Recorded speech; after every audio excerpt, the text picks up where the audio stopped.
আচ্ছা, fatty liver নিয়ে অনেকের মধ্যেই অনেক প্রশ্ন থাকে যে আমি কিভাবে বুঝবো আমার ফ্যাটি লিভার হয়েছে, বা অনেকে বুঝতে পারেন না, ডাক্তারবাবুর কাছে গিয়ে একটা অন্য টেস্ট করতে গিয়ে ধরা পড়ে যে আমার ফ্যাটি লিভার হয়েছে। তো ফ্যাটি লিভারের কয়েকটা সিমটম আপনাদের বলবো। ধরুন আপনার হঠাৎ করে ওজন খুব বেড়ে যাচ্ছে, বা পেটের ডান দিকে একটা তীব্র ব্যথা হচ্ছে, বা আপনার শরীরের গঠনের তুলনায় পেটটা অতিরিক্ত পরিমাণে বেড়ে গেছে। এই সমস্ত লক্ষণগুলো কিন্তু থেকে বুঝবেন যে আপনার ফ্যাটি লিভার হচ্ছে।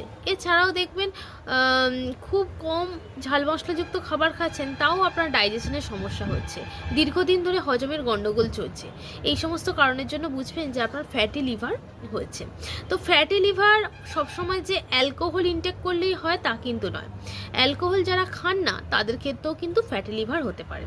তবে এক্ষেত্রে কয়েকটা সাদা খাবার নিজেদের খাওয়া তালিকা থেকে সম্পূর্ণই বাদ দিতে হবে। যেমন সাদা ভাত পরিমিত পরিমাণে খেতে হবে, চিনি, ময়দা এই খাবারগুলো কিন্তু একদমই খাওয়া তালিকা থেকে বাদ দিতে হবে, এবং প্যাকেটজাত বিভিন্ন ধরনের খাবার, প্রসেস ফুড, জাঙ্ক ফুড এইগুলো কিন্তু একদমই খাওয়া তালিকা থেকে বাদ দিতে হবে।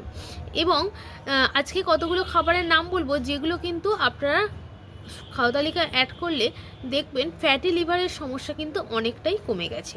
প্রথমেই যেটা বলবো, বিটের মধ্যে থাকে বিটালিন, যেটা কি করেন, এটা হচ্ছে বিট, গাজরের মধ্যে থাকে বিটা ক্যারোটিন, আর আমলকি যার মধ্যে থাকে ভিটামিন সি। তিনটেকে একসাথে নিয়ে একটা জুস বানিয়ে খেতে পারেন। আর্লি মর্নিং খালি পেটে খেলে এটা কিন্তু শরীরের জন্য খুব ভালো উপকার দেয়।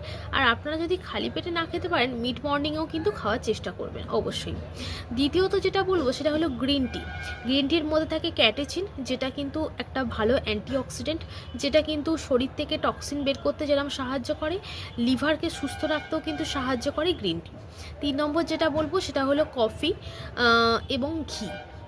1 চামচ কফি নেবেন এবং 1 চামচ ঘি নেবেন একটা কাপের মধ্যে, এবং তার সাথে গরম জল অ্যাড করে এটা বিকেলের টাইমে খেতে পারেন।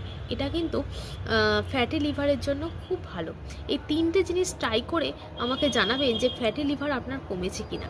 আশা করছি ভিডিওটি ভালো লাগবে। ভিডিওটি ভালো লাগলে একটু বন্ধুদের মধ্যে শেয়ার করবেন, এবং নিউট্রিশন বিষয়ে যদি আরও কিছু আপনাদের জানার থাকে তাহলে আমার ইউটিউব চ্যানেল নিউট্রিশনিস্ট রাজর নাম চ্যানেলটি ফলো করে পাশে থাকবেন। ধন্যবাদ।